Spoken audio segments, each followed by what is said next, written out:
నేను చెప్పినదేమనగా, పితరులకు చేయబడిన వాగ్దానముల విషయములో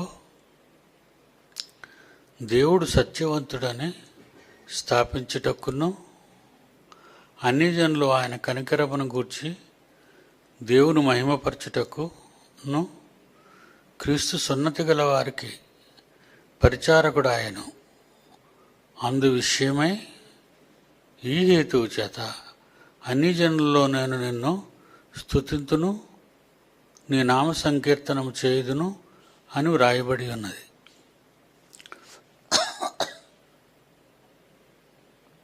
అన్ని జనులంటే బొత్తిగా అంటరాని వారిగా చూశారు ఇశ్రాయేలీలు.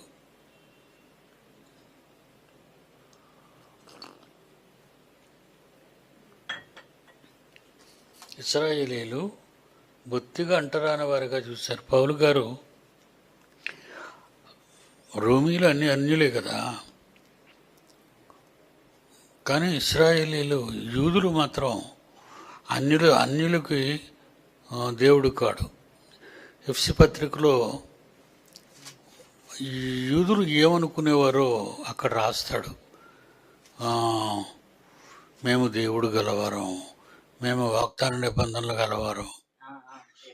ఎఫ్సి పత్రిక 2వ అధ్యాయం 11వ వచనం. ఎఫ్సి పత్రిక 2వ అధ్యాయం 11వ వచనం. కాబట్టి మునుపు శరీర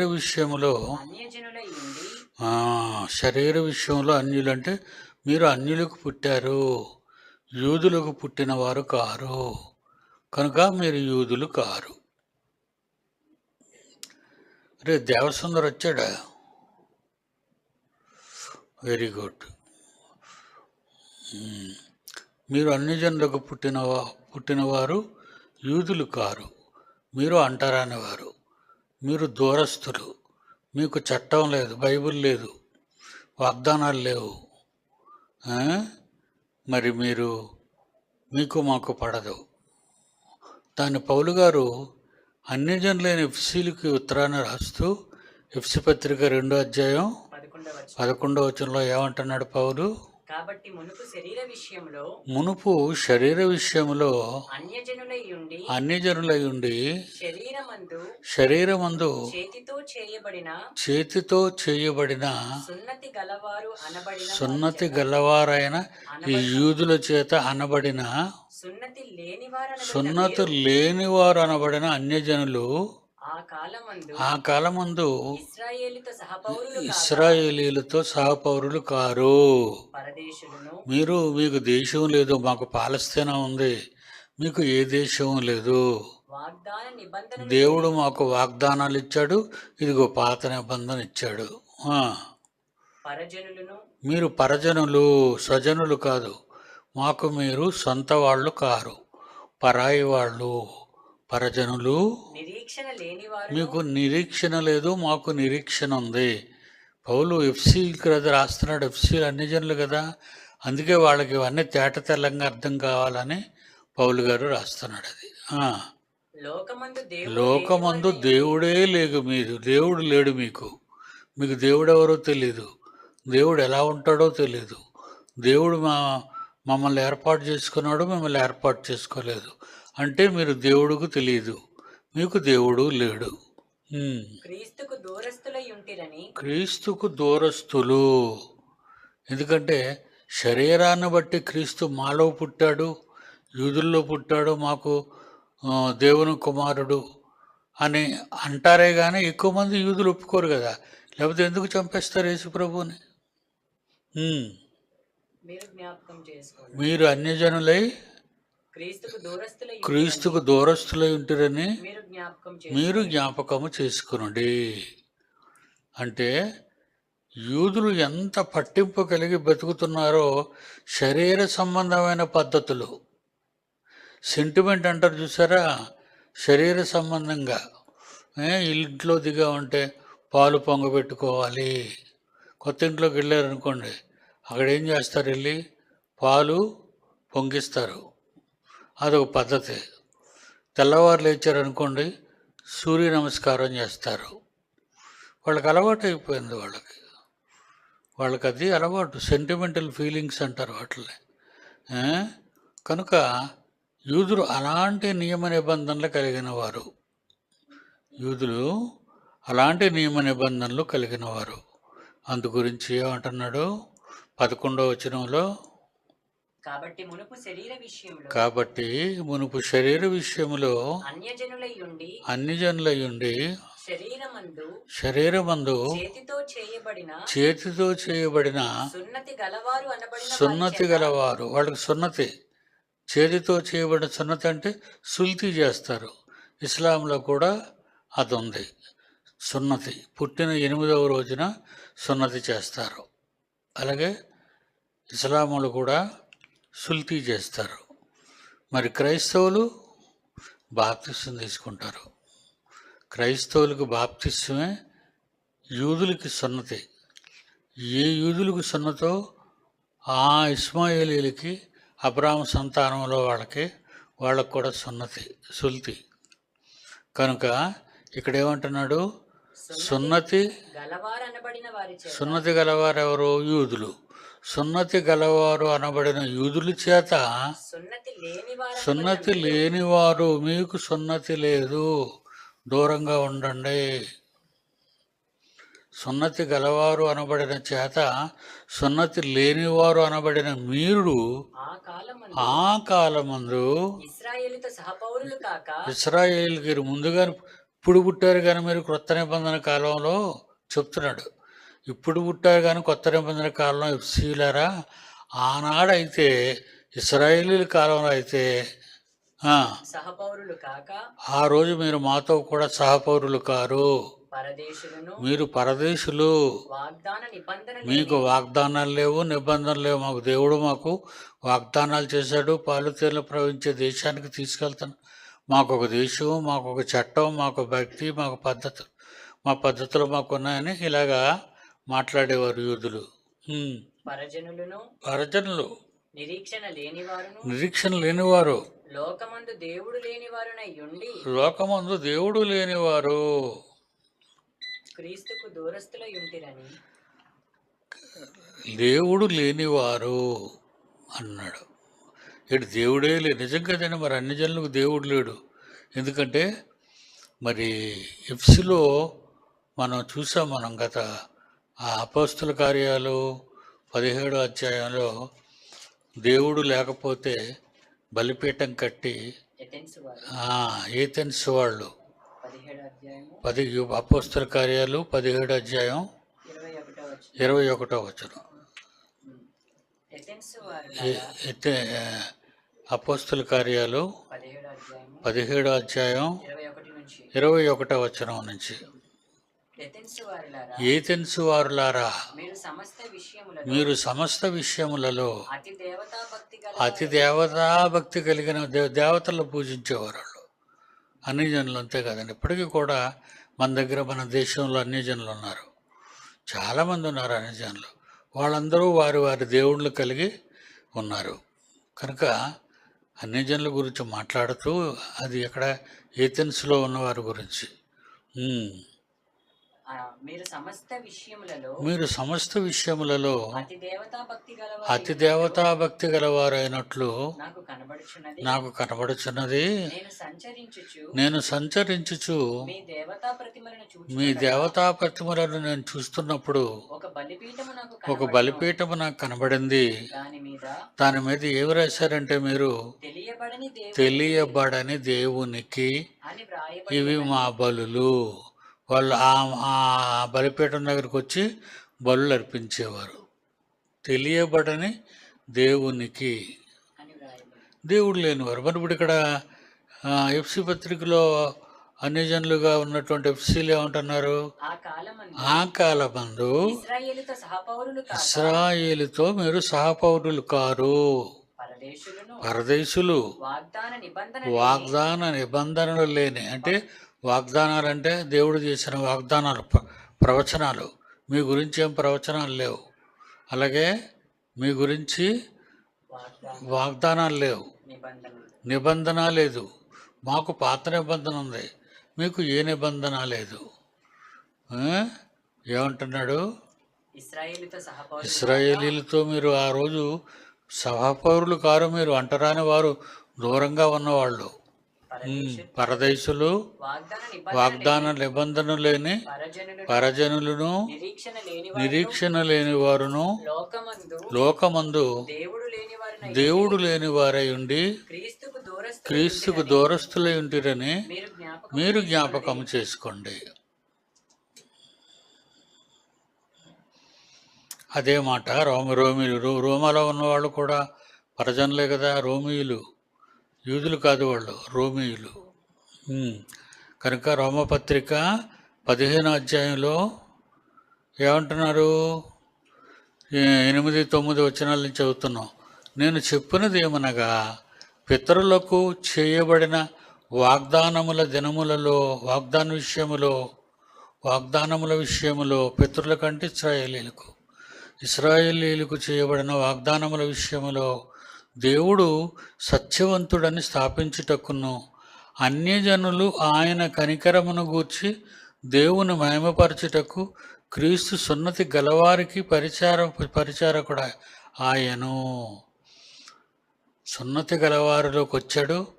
సున్నతి గలవారి ద్వారా సున్నతి లేని వారిని తీసుకోవడానికి యేసుక్రీస్తు వారు త్యాగం చేశారు సిలువలో. ఆయన సిలువలో మరణించింది సున్నతి గల యూదులకు మాత్రమే కాదు. ఇది మాత్రం తప్పనిసరిగా జ్ఞాపకం చేసుకోండి. ఏది? యేసుక్రీస్తు మరణించింది సున్నతి గలవారి గురించి మాత్రమే కాదు, వాళ్ళ గురించి మరణించాడు. ఎందుకంటే రక్షణ కార్యక్రమం, సిలువలో యేసు చేసింది రక్షణ కార్యక్రమం. రక్షణ యూదులకి కావాలి, ఇశ్రాయేలీలకి కావాలి, ఇశ్రాయేలీలకి కావాలి, అన్యజనులకి కావాలి.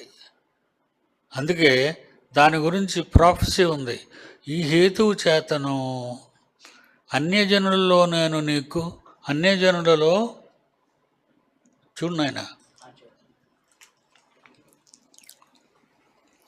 అన్యజనులు ఆయన కనికరమును గూర్చి దేవుని మహిమపరచుటకు క్రీస్తు సున్నతి గలవారికి పరిచారకుడాయను. ఇందు విషయమై ఈ హేతువు చేతను అన్ని జనుల్లో నేను నిన్ను స్తుతింతును, నీ నామ సంకీర్తనము చేయుదు అని వ్రాయబడి ఉన్నది. ప్రాఫెసీలో రాయబడి ఉంది. ఎక్కడ వ్రాయబడి ఉంది చూద్దాం. బైబిల్లో పాత నిబంధనలో ఎక్కడో దగ్గర అది వ్రాయబడి ఉండాలి కంపల్సరిగా. 2 సమూయేలు 22వ అధ్యాయం 51వ వచనం. 2 సమూయేలు 22వ అధ్యాయం 51వ వచనం. నీవు నియమించిన రాజునకు గొప్ప రక్షణ కలుగజేయవాడు దావీదుకి.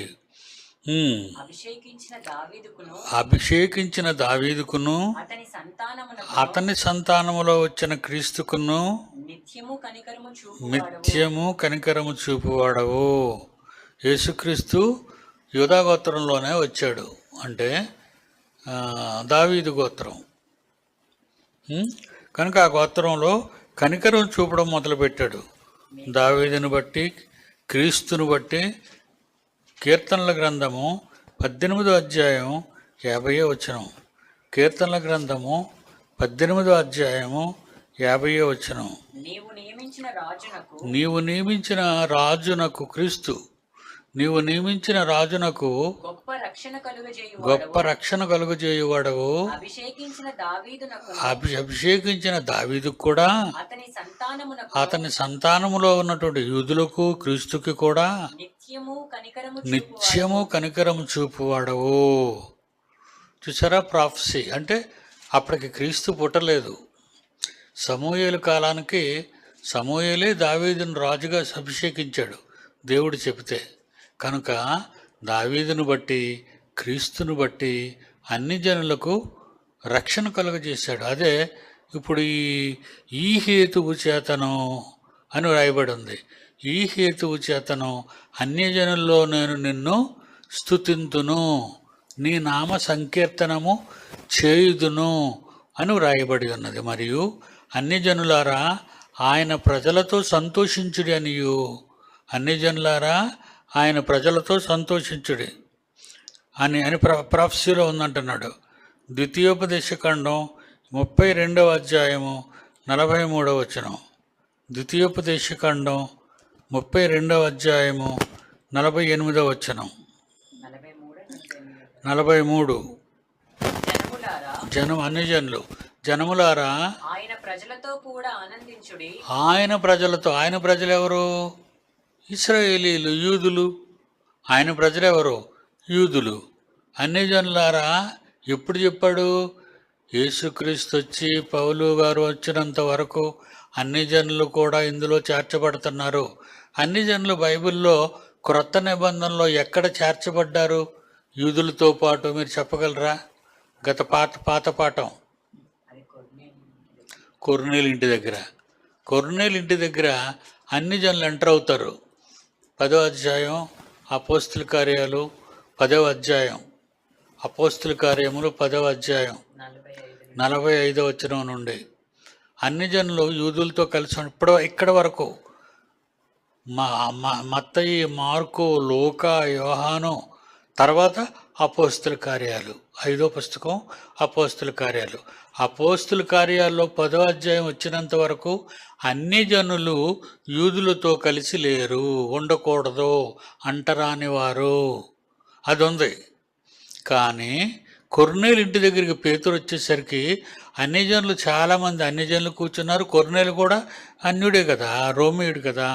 కొర్నేలు కూడా అన్యజనుడే కనుక కొర్నేలి అన్యజనుడు. కొర్నేలి సంబంధించిన ఆయన ఇన్వైట్ చేసిన వారిలో కొందరు అన్యజనులు కూడా వచ్చి ఆ మీటింగ్లో కూర్చున్నారు.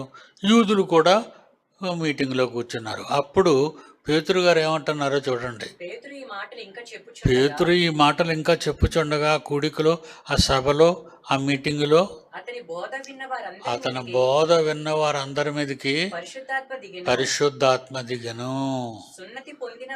సున్నతి పొందిన వారిలో, సున్నతి ఎవరు పొందుతారు? యూదులు, ఇశ్రాయేలీలు. సున్నతి పొందిన వారిలో పేతురుతో కూడా వచ్చిన విశ్వాసులందరూ, యూదుల్లో విశ్వాసులు, పరిశుద్ధాత్మ వరం అన్యజనుల మీద సైతము, పెంతెకొస్తు పండుగ దినము యూదుల మీదకి మేడగదిలోకి వచ్చిన పరిశుద్ధాత్మ దేవుడు. అపోస్తుల కార్యం 2వ అధ్యాయం నుంచి బాప్తీసాలు పొందుతుంటే అందరూ పరిశుద్ధాత్మ వరమును పొందారని మనం చదువుకున్నాం. అందరూ యూదులు అందరూ పరిశుద్ధాత్మ వరమును పొందారు. మీరు ఎలాగైతే పరిశుద్ధాత్మను పొందారో అలాగే అన్ని జనుల మీద కూడా పరిశుద్ధాత్మ వచ్చింది. ఇప్పుడు చదవండి ఆ మాట మరలా. సున్నతి పొందిన వారిలో పేతురుతో కూడా వచ్చిన విశ్వాసులందరూ పరిశుద్ధాత్మ వరము అన్యజనుల మీద సైతము కుమ్మరింపబడి ఉండుట చూచి దిగ్భ్రాంతి నొందిరి. ఏలయనగా వారు భాషలతో వాళ్ళు మాట్లాడేస్తున్నారు, దేవుని గనపరుస్తున్నారు. ఇక ఏమంటున్నాడు అప్పుడు పేతురు? అందుకు పేతురు అంటున్నాడు, మనవలే పరిశుద్ధాత్మను పొందారు వాళ్ళు, మనలాగే పరిశుద్ధాత్మ పొందారు. అపోస్తుల మేడగదిలో ఉన్నప్పుడు ఆ రోజు ప్రసంగానికి 3000 మంది మార్చబడిన తర్వాత అందరి మీదకి పరిశుద్ధాత్మ దేవుడు వరంగా వచ్చేసాడు కదా. ఆనాడు వరంగా వచ్చిన దేవుడు ఈనాడు వీళ్ళ మీద కూడా వచ్చేసాడు. చదువు నాయనా. మనవలే పరిశుద్ధాత్మ పొందిన వీరు అది వీళ్ళకి బాప్తీసం ఇవ్వద్దని ఎవరైనా నీళ్లకు ఆటంకం చేయగలరా అని చెప్పి యేసుక్రీస్తు నామమందు బాప్తిస్మము పొందవలనని ఆజ్ఞాపించెను. కమాండ్, ఆర్డర్, ఆజ్ఞ వచ్చేసింది. మీరు కూడా బాప్తిస్మం పొందేయండి. మిమ్మల్ని కూడా దేవుడు కలిపేసుకున్నాడు. అన్యజనులకు యేసుక్రీస్తు ద్వారా అన్యజనులకు కూడా యేసుక్రీస్తు రాజుగా, యూదులకే కాదు అన్యజనులకు కూడా రాజుగా, అంటే మనకు కూడా, మనం అన్యజనులు, మనకు కూడా రాజుగా ఆయన అయ్యాడు. అన్యజనులారా, అందుకే ఏమన్నాడు? పాఠ్యభాగంలోకి రండి. 10వ వచనం పాఠ్యభాగంలో 10వ వచనం. అన్యజనులారా ఆయన ప్రజలతో సంతోషించండి. మీరు కూడా వేరుగా ఉండనవసరం లేదు. ఇప్పుడు యూదులతో కలిసిపోండి. ఆయన ప్రజలతో, ఆయన ప్రజలతో సంతోషించు సంతోషించు సంతోషించుడనియు సంతోషించుడనియు మరియు సమస్త అన్యజనులారా సమస్త అన్యజనులారా ప్రభువును స్తుతించు. ప్రభువును స్తుతించండి. ఇప్పుడు మీరిక సకల ప్రజలు ఆయనను ఆయనను కొనియాడుదురుగాకనియు చెప్పి చెప్పి ఉన్నది. ఏ? ఇప్పుడు చూద్దాం ప్రవచనం. ఇప్పుడు అది ప్రవచనం బైబిల్లో మీకు సపరేట్గా రాయబడతాయి. ఆయన రాయబడి ఉన్నది అన్న తర్వాత మీ బైబిల్లో సపరేట్గా ఉంటుంది ఆ వాక్యం. ఇలా సపరేట్గా ఉన్నవన్నీ ప్రాఫెసీలు, వాగ్దానాలు. మర్చిపోకండి, అర్థమైందా? ప్రాఫెసీలు అవి అంటే దేవుని వాగ్దానాలు. అంటే పాత నిబంధనలో ప్రవక్తలైన వారు యేసుక్రీస్తు రాకముందే ముందుగా తెలియజేసింది వార్తలో. ఈ వార్తలు ముందుగానే చెప్పారు. అంటే సుమారు 1000 సంవత్సరాలు, 670, 800 సుమారు ఈ సంవత్సరాల కాలంలో వ్రాయబడినవి అన్నీ కూడా క్రీస్తుకు ముందు. క్రీస్తు తర్వాత మనం ఉన్నవాళ్ళం. మనం ఈరోజు క్రీస్తు 2025 క్రీస్తు వచ్చిన తర్వాత ఉన్నవాళ్ళం. మనం 2025 మనం ఉన్నాం. మరి వాళ్ళు ఎప్పుడున్నారు అనేది ఈ మాటలు ఎప్పుడు చెప్తున్నాడు? అపోస్తుల కార్య రోమాపత్రికలో చెప్తున్నాడు పౌలు. అది యేసుక్రీస్తు కాలం ఇంచుమించు 50, 55, 60 సంవత్సరాల్లో ఈ రోమాపత్రిక రాయబడింది. క్రీస్తు వచ్చిన తర్వాత 60 ఏళ్లలో రాయబడింది. ఇది క్రీస్తు రాకముందు 1000 ఏళ్లలో 1000 నుంచి 800 నుంచి 1000లో వ్రాయబడి ఆ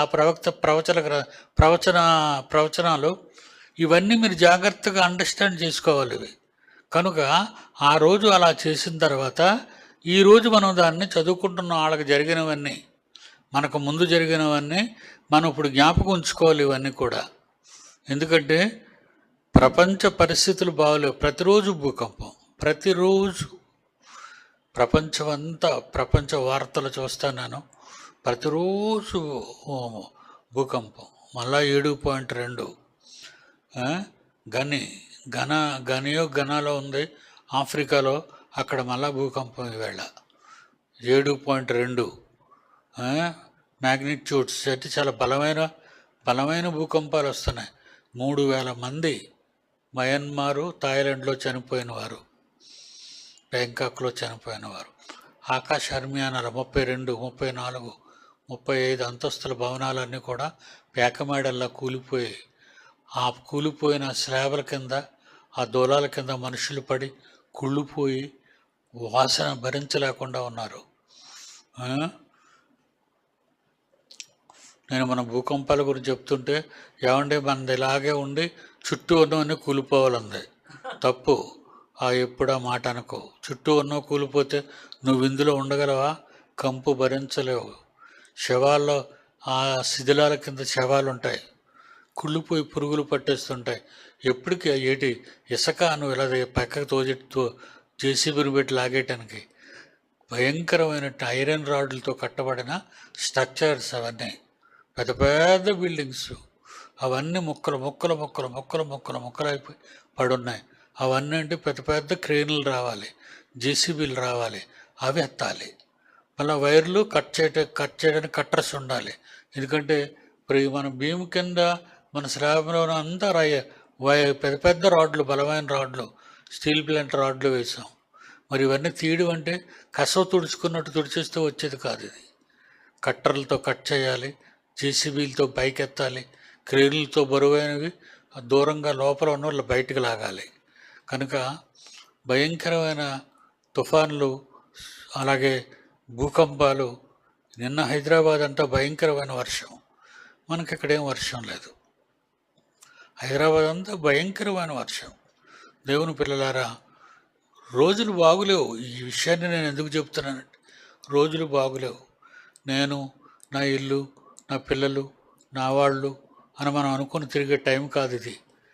కనబడిన ప్రతి ఒక్కరికి దేవుని మాటలు, 2 మాటలు చెప్పడానికి ప్రయత్నం చేయండి.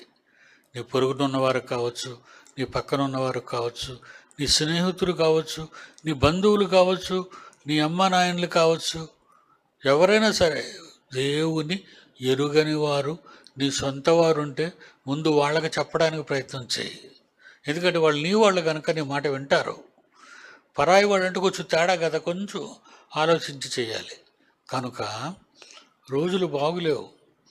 ఆ దినము సమీపించటం మీరు చూచిన కొలది మరి ఎక్కువగా కూడుకోవడాలు, అందరికీ చెప్పడాలు ఇవన్నీ చేయాలి. మీరు ప్రేమ చూపుటకును ప్రేమ చూపడానికి, సత్కార్యములు సత్కార్యములు చేయుటకు ఒకనినొకడు ఒకరినొకడు పురికొల్పవలనని పురుకొల్పవలనని ఆలోచింతుము. ఆలోచించము. హెబ్రీ 10:25. హెబ్రీ 10:24 ఉంటుంది అది.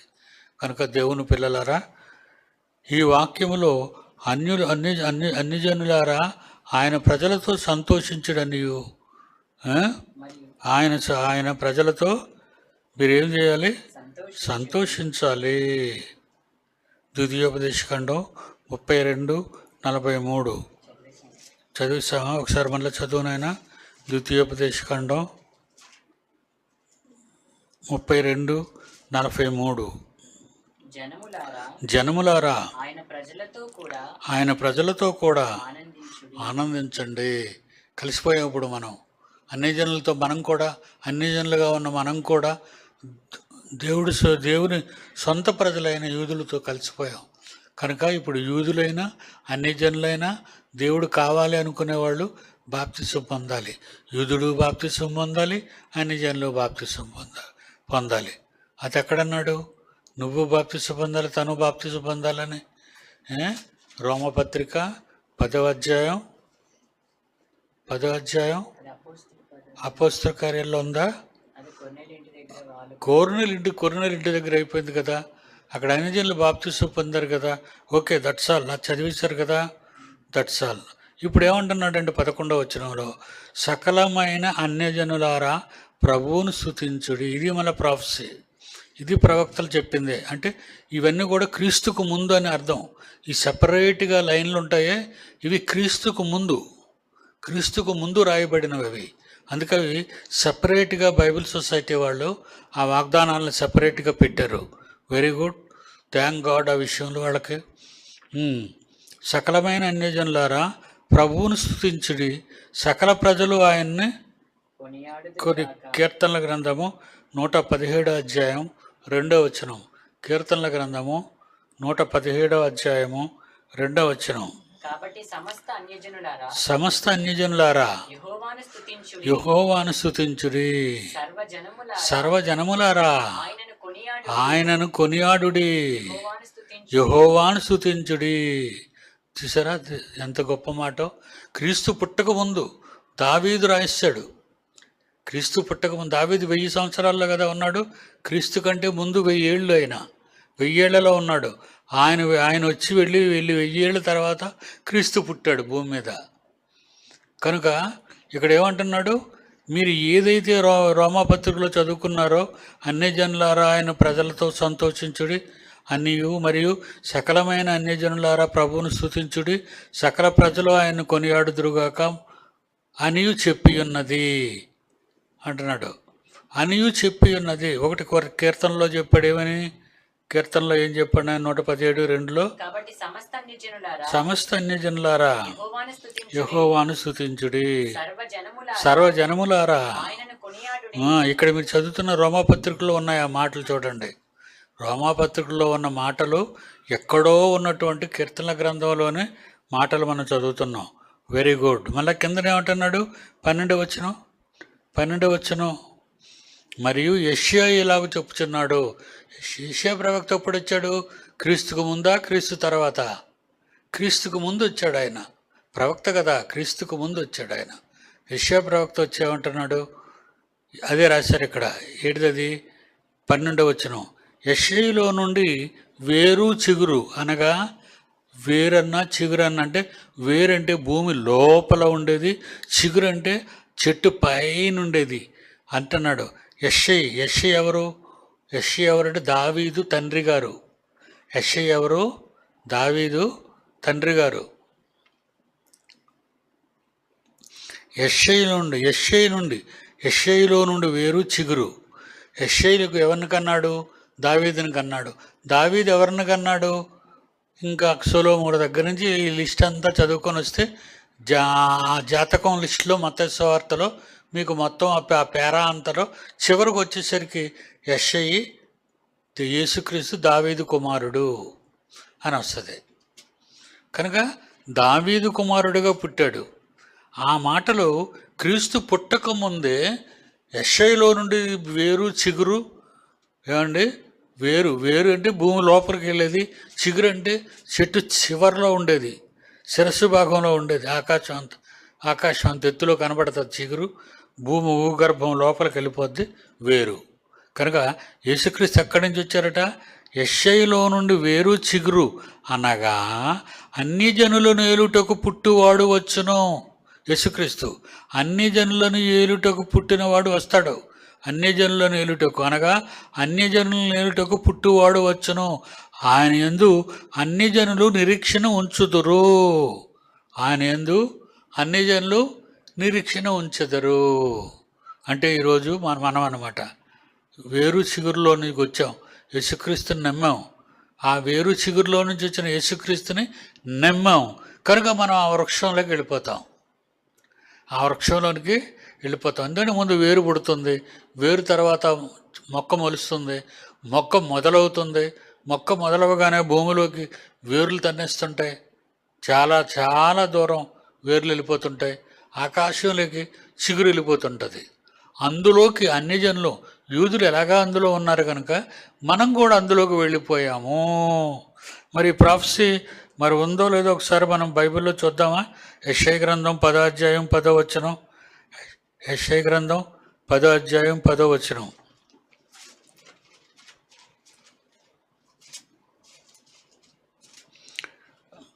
యెషయా 11:10.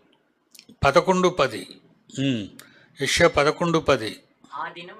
ఆ దినమున ప్రజలకు ధ్వజముగా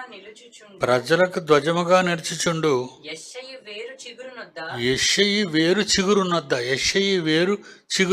వేరు చిగురు, వేరు ఆయన, చిగురు ఆయన. వేరు యేసుక్రీస్తే, చిగురు యేసుక్రీస్తే. యెషయి వేరు చిగురునొద్ద జనములు విచారణ చేయును. అన్య జనులందరికీ విచారణ జరుగుతుంది ఈరోజు. అదే నేను మీకు ఇప్పుడు విచారణ చేశాను. భూమి మీద భూకంపాలు వస్తున్నాయి, ఇక్కడ అక్కడ లేదు. నెక్స్ట్ మన ఇండియా అనట. అది చెప్పిన తర్వాత ఏది చెప్పాడు? భూకంపం మయన్మారు, మరి ఆ బ్యాంకాక్ భయంకర భూకంపాలతో పోలుస్తూ ఆ బెల్ట్ భూమి కింద ఇంచుమించు 50 అడుగులు అతిపెద్ద పొడవు వెడల్పోయిన రాతి పలకలు ఉంటాయి. రాతి పలకలు వెడల్పు ఎంత అనుకుంటున్నారు? ఇంచుమించు 5-6 కిలోమీటర్ల వెడల్పు రాతి పలకలు, దలసరవి. 5-6 కిలోమీటర్లు వెడల్పు కలిగిన రాతి పలకలు, చుట్టూ 4 పలకలుగా 5-6 కిలోమీటర్లు. అవి కూడా పలకలన్నీ కూడా ఈ మండుతున్న భూమిలో మండుతున్న భయంకరమైన లావా చుట్టూ దేవుడు సృష్టిలో పేర్చాడు. ఒక గుండ్రమైన ఒక తప్పేలలో మీరు నీళ్లు పెట్టి ఎలాగైతే మరగబెడతారో అలాగే భూమికి గుండ్రంగా ఈ రాతి పలకలో చక్రం ఉంది. భూమికి లోపల మన కాళ్ళ కింద భూమికి గుండ్రంగా లోపల భాగం అంతా కూడా రాతి పలకలతో. ఈ లోపల లావా మండుతుంటుంది, అగ్నిపర్వతాలు బద్దరైపోయి బయటికి విరజుమ్ముతుంటుంది, అది లోన మరుగుతుంటుంది. అదట ఆ రాతి పలక, మన రాతి పలక. అది మనకి ఇండియాలో ఉత్తర భాగానికి కాఠ్మండు, మరి అలాగే పైన నేపాల్, ఆ పరిసర ప్రాంతాల నుంచి అలాగా బంగ్లాదేశ్, అక్కడి నుంచి అలాగా మయన్మార్, అలా థాయిలాండ్, ఈ ఈశాన్య భూభాగాలు అంటారు వీటిని. వీటిలన్నిటి కింద ఒకటే మన ఇండియాకి కలిపి ఒకే రేకు, ఒకే షీటు 50 కిలోమీటర్ల పొడవెడల్పు కలిగిన ఒకే షీట్ ఉంది. ఆ షీట్ ఇప్పుడు కదులుతుంది. దానికి దగ్గరగా ఉన్నవి అవే. ఇప్పుడు నెక్స్ట్ మనకంటున్నాడు. నెక్స్ట్ భయంకరమైనటువంటి ఈరోజు ఈ పరిస్థితులు భారతదేశానికే అని ఇస్తున్నారు శాస్త్రవేత్తలు. కనుక నేను ఎందుకు చెప్తున్నానంటే బీ అలర్ట్. ఇక మీరందరూ లోకంలో ఉన్న సరదాలు, సంతోషాలు ఇవన్నీ మర్చిపోండి. ప్రతిరోజు దేవుడిని జ్ఞాపకం చేసుకోండి, ప్రతిరోజు దేవుడిని అడగండి. దేవుడు నిన్ను బట్టి పట్టణాన్ని కాపాడొచ్చు, నన్ను బట్టి పట్టణాన్ని కాపాడొచ్చు. అడగండి. కానీ మీరు ఒక పని చేయాలి. ఈలోగా ఎవరికో ఒకరికి ఒక మాట, రోజుకొక మాట, రోజుకొక కరపత్రం ఎవరికైనా చాలు. నువ్వు ఆ వర్క్ చేయి, ఆయన చూసుకుంటాడు. కనుక ఇక్కడికి వచ్చేసరికి ఏమంటున్నాడు 11:12 సకలమ యెషయా 11:10 ఏమంటున్నాడు? ఆ దినమున ఆ దినమును ప్రజలకు ధ్వజముగా నిలుచు ధ్వజముగా నిలిచిచుండు. యెషయి వేరు చిగురున యెషయి వేరు చిగురైన క్రీస్తునొద్ద జనములు విచారణ చేయు. జనములు విచారణ చేయను. జనములందరికీ విచారణ జరుగుతుంది. ఇప్పుడు ఎవరు నన్ను స్వీకరించారు, ఎవరు నన్ను స్వీకరించలేదు, ఎవరు నన్ను నమ్మారు, ఎవరు నన్ను నమ్మలేదు. ఈ లోకంలో ఉన్న ఈ ఆశలు, ఈ సరదాలు, ఈ కోరికలు అనుభవించిన ఈ రోజులు చాలు. ఇక ముందు మనం కంపల్సరిగా దేవుని కొరకు బ్రతకాలి. దేవుని కొరకు కించిత్తు అయినా మనం దేవుని కొరకు బతికితేనే తప్ప మనం దేవుని సన్నిధికి చేరలేం. మనకంటే ముందు వెళ్ళింది. నేను ఎప్పుడు అదే ఆలోచిస్తుంటాను. ఆ ప్రసాద్ భార్య ఇప్పుడు వాళ్ళతో మాట్లాడుతుంటుంది. కొన్ని రోజులు అయింది నాతో మాట్లాడారు ఆ సోదరిమణులు, సోదరులు, మా డాడీ మాట్లాడాడు నాతో అని అక్కడ పరదేశంలో మన వాళ్ళు ఉన్నారు కదా, అక్కడ వాళ్ళతో మాట్లాడుకుంటారు. కనుక మనం అక్కడికే వెళతాం. కళ్ళు మూస్తే వెళ్ళిపోయే చోటు ఒక్కటదే. కనుక ఆ చోటుకి మనం వెళ్ళకపోయామో మరో చోటు మనం తట్టుకోలేం.